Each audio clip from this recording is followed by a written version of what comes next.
What's up guys, YST here and welcome back to another Raid Shadow Legends video. And today, joined by me is Mr. Nub Raids as always, when we have the test server access. How's it going, bro? It's good, it's good. It's a small test server this time, but yeah, this champ looks pretty cool, so. Yeah, so basically with this one, I'm actually happy there's not a lot of champions because they tend to add a big ton and it kind of dilutes the pools for other champions we might want to pool, right? So yeah. I'm not too against it, and I actually think they did a very good job, especially with this rare dude that we're about to speak about. And also, guys, after this video, we're actually going to do a collaboration on Nub's channel based on Maruka, who is an Orc champion, defense-based epic rarity. And so if you guys want to see the highlight of that champion, hit the description below, drop him a sub, head over there, and we'll be talking about this new chick, who is actually pretty fun in my opinion, but we'll talk about that over on your channel. Yeah. So, all right. So this dude is in camouflage. He's got a bow and arrow. He's got Wolverine arms, and I just don't feel like he knows where he wants to be. But what do you think about the aesthetics here? Yeah, I think visually he looks great. Yeah. I think he actually looks better than several of the epics in the faction. Like the dude looks good. He looks good. Yeah, he's really cool. All right. So what we're gonna do is we'll just break down the kit. Do you just want to read out the A1 here for us? Sure. So Shadowbow attacks one enemy, 40% chance that books to a 50% chance of placing 25% decreased attack for one turn, damage based on defense. Yeah. So with a skill like this, guys, you have two variations, right? You got the 50% decreased attack, which is something that you're looking for, especially in the Demon Lord clan boss for a default skill. But the upside is for early game, as you was mentioning to me before we started recording, can have a bit of use, right? If you don't have any other decreased attack options. What do you kind of think about this one for players? Yeah, but I think it's solid. Again, it's the small version, like you said, but it's still a nice thing. I'm figuring somebody that's been playing the game for a couple of weeks or a month or so, you grab this guy, yeah, that could be quite helpful against a bunch of bosses, clan boss, Doom Tower, etc. Yeah, and one takeaway I should have mentioned earlier, he's actually based on defense. And for me, I love defensive-based champions because it allows you to amplify their damage stats whilst also adding to their sustainability, like an attack-based champion, right? So being able to keep him alive, very key. And also the other stuff that brings into his kit actually works out. So on the Swift Warband, he actually attacks all enemies and places a 15% increased speed buff on all allies for 2 turns, which isn't uncalled for like a rare champion. If you guys are familiar with the Demon Spawn rare in Diabolist, we just put her up real quick. She's actually farmable from the campaign and brings in the bigger variation of an increased speed alongside the attacking of all enemies. So very similar skill set, right? But you actually get a better value from somebody like her. You can actually farm from campaign and book her for free. So just trying to show some options out there for you guys before you think that this is a one-of-a-kind ability for a rare champion. But that's not to say that it's not amazing, right? If you think about the Sylvan Watchers faction wars that I'm scheduling for maybe 3 months from now, we're kind of expecting it, right? I feel like this is a very strong option for players to be able to manipulate your speed, outspeed your opponents, and get those faction wars done a lot more quickly. So first impressions on this one on your behalf. Yeah, I think it's a decent move, you know, for a rare. Even though like Diabolist does outshine him on this one, it's still a good move. AoE attack. Solid, increased speed. Yeah, great. Yeah, really strong though. Really strong. So A3, Diversion. Places Veil buff on all allies except this champion for 1 turn. Has a 4-turn cooldown when booked.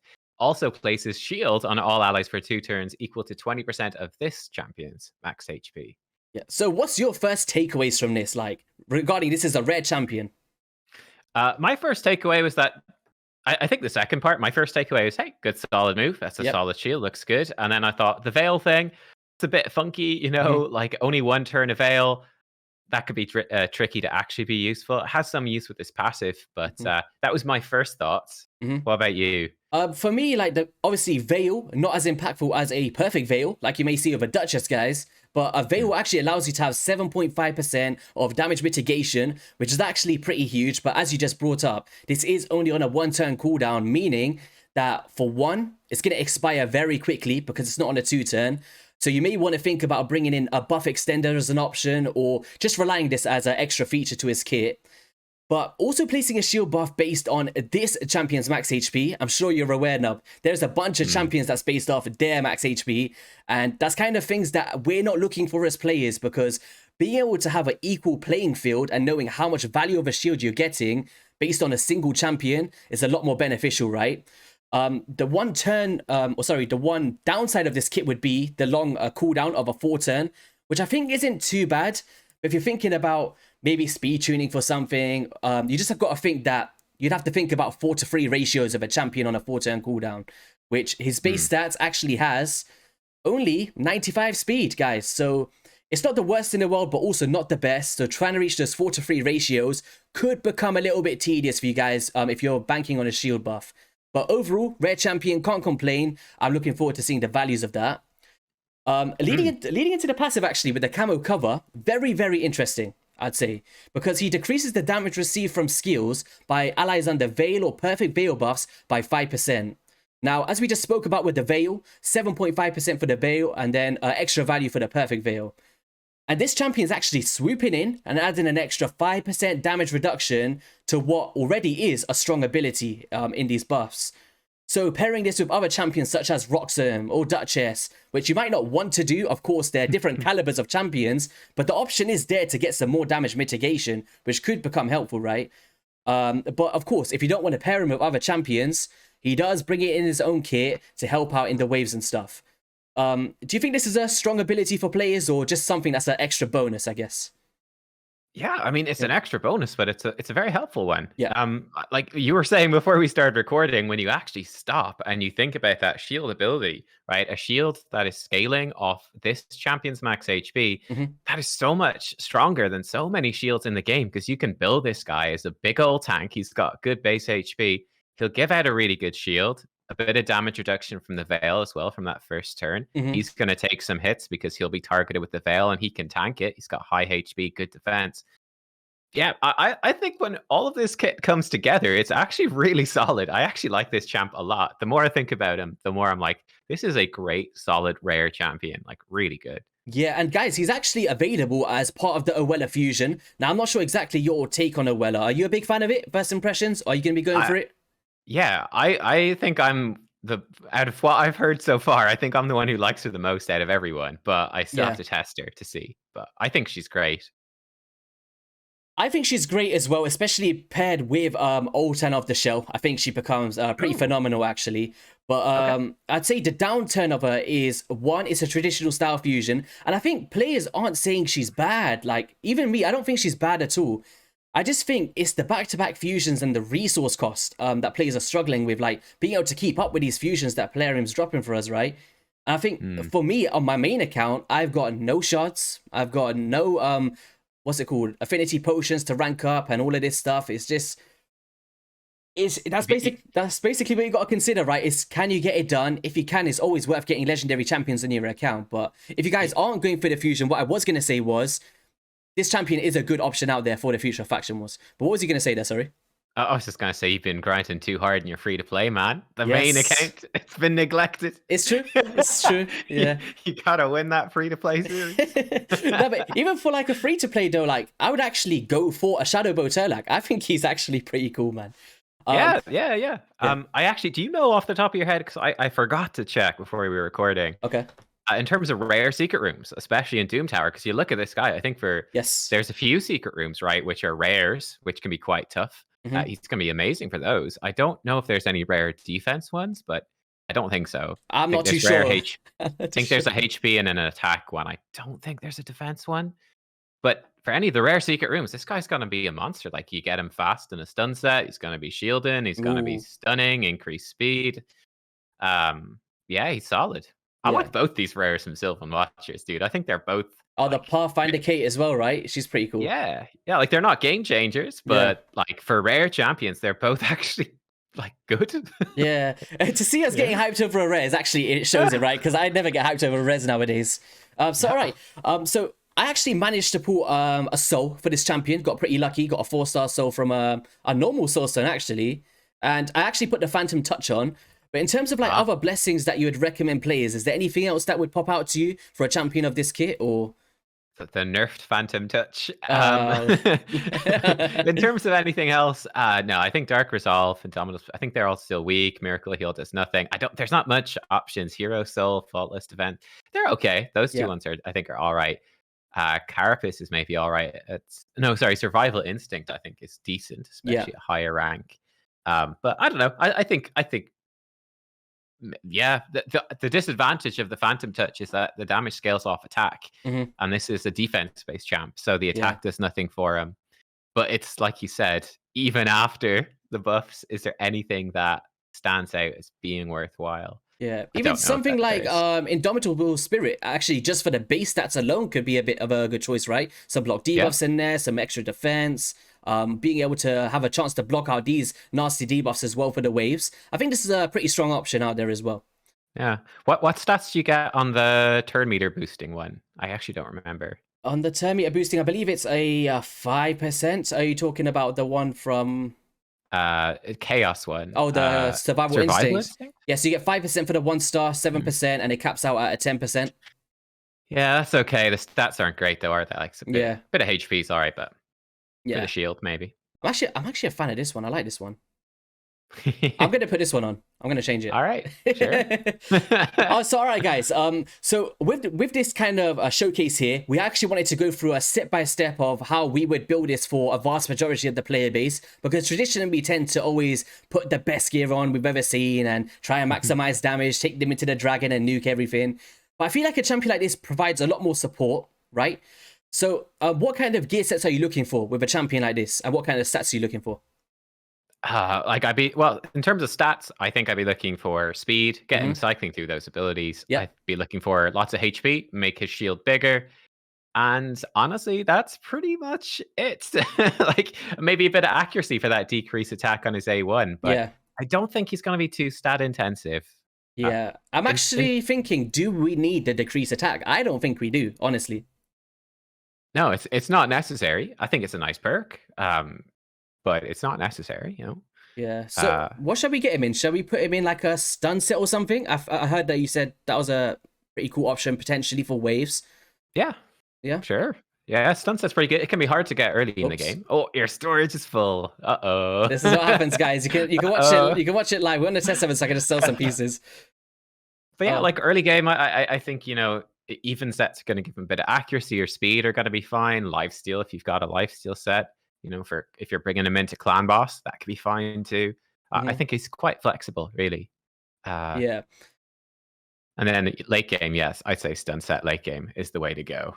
Yeah. For those secret rooms. Would you go like HP percent everywhere? Would you go like a blend of HP percent and defense percent on like a chest plate, or some crit rate in there for damage? I'm kind of anxious to see his damage, but I don't want to like do just that. I don't know. Yeah, I think you could totally... I'm not sure how hard he hits. That's a good question. You could totally just crank his HP up. Even think about a shield set. Either could work with HP percent stuff and just make him a shield monster. That could be all right. All right, guys. So we've actually just managed to max up the pieces, had to free up some space and all of that good stuff. I've actually got too much stun sets on, so let's just put some immortal pieces on. All right, let's go. Mortal. There we go. Anything lying around? Got some resistance in that one. Some crit rates. Accuracy. Ooh, there we go. We got some more crit rate in there. We got some crit damage. Yeah, we got some extra HP in. All right, so at the moment so far, we've not gone for like crit caps or anything like that. We've got a bit of crit just to see a bit of damage. We've got around 190 speed, 45,000 HP, 3.8k defense because he's based off defense, and just some accuracy to try and play some decreased attack or something along the way just to get some showcases.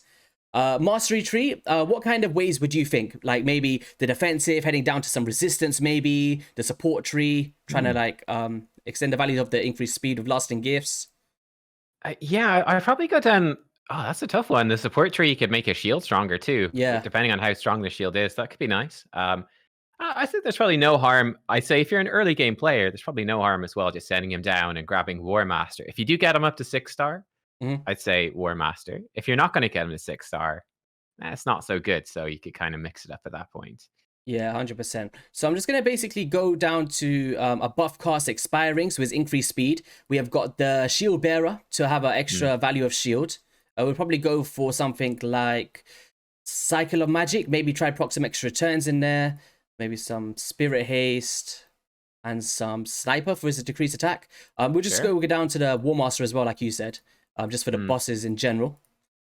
Let's go down here. Traditional roots. But I would say, guys, like the defensive tree does have a lot of value as well, because we do have stuff like rejuvenation to increase the value of the shield buffs and things like that. So There's a lot of like flexibility of this kind of gear set, right?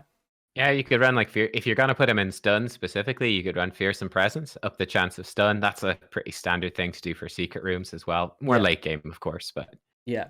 So, all right, let's get into the actual showcase now. So, in terms of like places where we would find it useful, we're thinking future faction wars, guys. At the moment, it is hidden. We don't have it in the game, but in the future, you'd recommend keeping on maybe one of these if you got a spare one, and definitely might see some value, right? 100%. Yeah, definitely. I think he's probably more useful than some of the epics in that faction. He's just got a nice kit. Yeah. So, yeah. All right. So let's just go into stage 20. No, guys, we're not going to do that. Okay. So maybe let's get Ruwilla in there. Have a bit of fun with her. Let's just see where he is. Got recently used. All right. So there's him. So we've got Drop Defense and Weekend. We got him. We won't put Ultron of the Soul yet. He's just going to come through and probably snipe everything up. And yeah, I actually just want to see the value of the shield, if I'm honest. Okay, we're going to do no HP percent aura, nothing. Just want to see the value of it.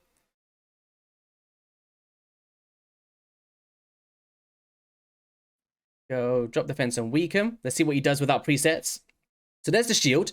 Nothing insane. We've only got 45,000 HP, but it's decent, right? If we start to bring in HP auras or like amplify his stats to like 80,000 HP, you'll actually see a great value from that. And that's going to allow you to have extra protection in there. So let's see if we can do some more damage here. There we go. We've got the increased resistance from Owella coming into play right now. Boom. Damage not too bad, man. 26,000. Granted, we never went all out there. Yeah, it's interesting. The damage isn't too bad, is it? There he goes. He gets targeted because he puts Veil on everybody else. Yeah. So that's definitely where he does want to be kind of tanky for the wave. I think that's going to be quite helpful. Like you think about these waves progressing through. We've got Horden, for example, on Dragon 20, Magic Affinity, and he one-shots your dudes. That can be really tough when you don't have a good reviver. Yeah, 100%. Because this guy's the wrong affinity, Horden might target him anyway, which is nifty. And this dude can definitely tank through the damage too. So like this wave number 2 with the 2 Hordens, it's quite tough. Dragon 20 first time through. He's going to help with that. That's why I chose this stage. I was actually anxious to see, can he survive number 20? And we've actually got the stun set in there because he does do the airway abilities, guys. So when he's hitting people, there's that chance to stun, right? Let's see how many we can get out there. Ooh, the Hordens are ramping up. No, please, relax. Oh, we got a stun there. Let's go. He's got a few so far. Look, you see that Bloodletter hit? It's a big hit. He can take it, though. No problem. Oh, there we go. Oh, there's the shield. And hopefully we can survive this Horden hit now. There we go. All right. So nice little filler champion, right? Definitely for progression. Yeah. I think this guy's really solid. Yeah, I think I was surprised his damage does seem to be kind of decent. That's definitely something I like double check the multipliers when it comes out. Yeah. It certainly seems like you wouldn't probably build him with too much damage. I think it's going to be better to focus on the shield probably. Yeah. But it does mean that a bit of crit rate and stuff could actually give you some pretty good return. Oh yeah, 100%. Yeah, I think honestly I would still go the support route. Yeah, I think so because there's so many damage dealers in this game, right? We get a Genbo for free with Prime Gaming. You got your starter champion that can smack, and I feel like a support champion at the cost of rare books definitely an option. Oh, he's got the stun going on. Uh-oh. Let's see if we can survive this dragon here, being the wrong affinity. Oh, I think he'll survive no problem. I'm anxious to see his damage throughout the whole run. Yeah. And he's actually the right affinity for stage 25 as well. So that'll be interesting to see that as well, but that'll probably take like 15 years of free champions. Yeah. I mean, considering that this is a champion that, I mean, if you've been playing like a couple of weeks, like if you guys join the game in the last while, like with the Ronda promotion or whatever, like it's going to be, let's say you're not in the position to do the fusion. Yeah. It's going to be so easy to get multiple copies of this rare. You're going to pick up this rare without even trying. I think you were saying that, right? That you got like 50 fragments for the last fusion without even trying on your free to play. Just incidentally. So you can get a bunch of this guy. You're going to book him up a good bit because of that. Save yourself a bunch of books. And I think he could be actually quite decently helpful for folks going through that first set of Arbiter missions, you know? Yeah, 100%. Judging from him here. It's so odd. The one thing I was looking at here as well is the Brimstone. It looks different now because it's not protected. Oh, yeah, of course. Yeah. Look at it. Oh, no. It looks like a poison debuff. Yeah, it's strange actually. No, I'm very impressed. I'm very impressed. And Owella's doing very well with the heals as well, with the continuous heals, without the partner skill. So that's pretty impressive Yeah. as well. Mm-hmm. Oh, we're I nearly didn't there. actually think that this team was gonna clear through this fast. It's pretty decent considering. Yeah. No, I thought it was gonna. Champs. I thought someone was gonna die. Honestly, I thought he was gonna die, but seems like he's holding up, and we didn't even get him in like full immune. Right, there we go. So he did almost 1 million damage though. That's all right. That's decent. Not too bad at all. Lydia the Brimstone doing the hard work. Yes. Even nerfed Brimstone still doing work. All right, guys. So we're just gonna go in with this team. We got our boy Genzin, we got Ursula the Mourner, and then we got a Rector Draw for the extra veils to kind of coincide with the passive, because we thought the Duchess is a bit, a bit too much going on. I don't know who's geared here, guys. I don't know who's geared. We just have to rock and roll and see. I'm not even sure which floor we're on. If we get smacked, blame Nubs. Wow. Oh, it's harsh. Oh, man. All right, let's see. Rotus is definitely geared anyway, I can tell you that much. Bonk. That's nice. Yeah. I don't think he's got too much gear on, if I'm honest. I think it's just like random cruel gear or something. All right. The speed aura of Ursula is actually really nice here. Yeah. I mean, Ursula brings you the increased defense, which is nice. It's gonna, make our boy a bit more tanky, which is cool. And then Rector Drath, like you said, with the veils, that's kind of cool with the interacting with the passive. And her passive as well, also being activated a bit more because of him. Yeah, there you go. It's camo cover, protecting Rotus from what would surely otherwise have been a death against that wave. Oh, 100%. He would have been that veil. Oh, look at Ursula. She's not got no gear on, man. Oh, no. Rector will pick her up. But it's fine. There's the shield. There's the veil. There's the shield. It's a really big shield on her because she's got no gear. Here we go. Look at that. Extra protection there. Genzin, let's go. I'm getting scared here. I'm getting scared. Oh, no. She's down. She's feeding the Griffin stacks. It's a disaster. Oh, no. She's going to give him another. Here he goes. 2 stacks. He's up to 7. Oh, no. The decreased attack not placing from our rare on display here. Oh, he's got it this time. Let's go. Will this be what makes the difference? Rector Drath is weak hitting. Not our friend. She's got no HP either. I can just tell. She's getting... Yeah, she's very squishy, isn't she? She's very squishy. This is what happens, guys. When you play on the test server, you end up putting... Oh, no. Rector. Look at this. We're on the worst stage as well. I think we're on the highest stage here. Of the hard Doom Tower. But look at him. He's holding it down.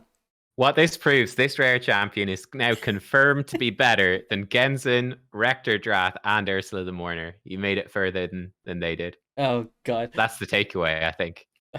Well, that didn't play out too good, did it, guys? But... Floor 90. What I'll do is, guys, towards the end of the video, I'll actually edit in a full run with our actual team, and then we can see it full in action. Who was you? I need to see what the gear was on those champions. Genzin had no... Let's see. Oh, she had something. Oh, look at that.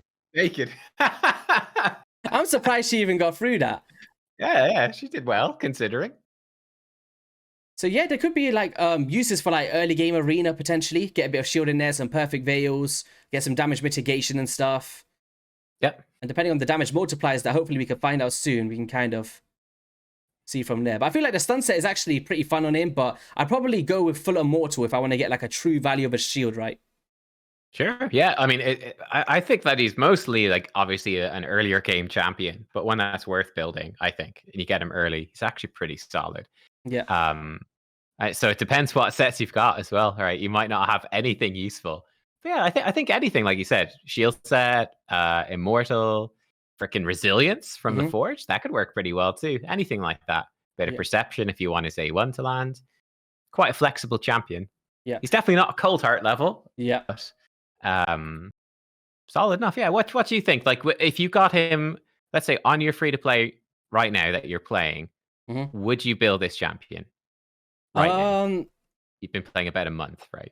No, not quite. Not yet. Not yet. No.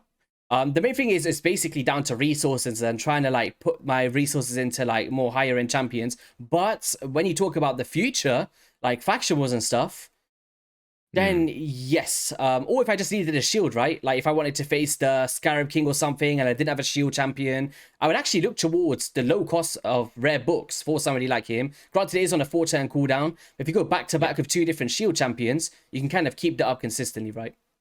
Yeah, you could build 2 of them, I guess. Yeah, if you had a lot of books. Yeah. I was just taking a quick, like, compared to Valerie, who's another rare shield champion, her shield is based off of the level of the champion. I think it's on a 5-turn cooldown. I think this guy's shield is going to be so much better than hers, you know? Yeah. So yeah, I think for that, yeah, Scarab stands out as being kind of nifty. Gives you a shield. It's not up all the time, like you said, but it's better than nothing, perhaps. Yeah. So, all right, I think we spent way too long speaking about a rare champion. I think it's the most I've ever spoken about a rare. But I appreciate you coming on today, Nub, and speaking about this dude to me. We can't even see. Look, he's camouflaged. That's the whole point of the video, guys. You can't see him. I've forgotten his name. He's like John Cena. Can't see him. But yeah, no, anything you want to say here before we wrap things up about this rare? Don't worry, I'm not going to force you to say everything again. No, cheers for having me on. It's been a pleasure as always. I'm looking forward to seeing what we can cook up with this epic. I'm not super. I've got one idea for her going into it, which can maybe redeem her, but right now, at the end of this video, I like the rare more than the epic. We'll see if that changes by the end of my video. That's interesting. That's interesting. And guys, if you did enjoy the video, be sure to hit that like and subscribe button. Head into the description below where Nub's channel and our collab will be. And also, stay tuned because I'm actually going to play a whole run of the Griffin so you can see it in full action in a proper team. And we'll catch you guys on the video soon. Peace.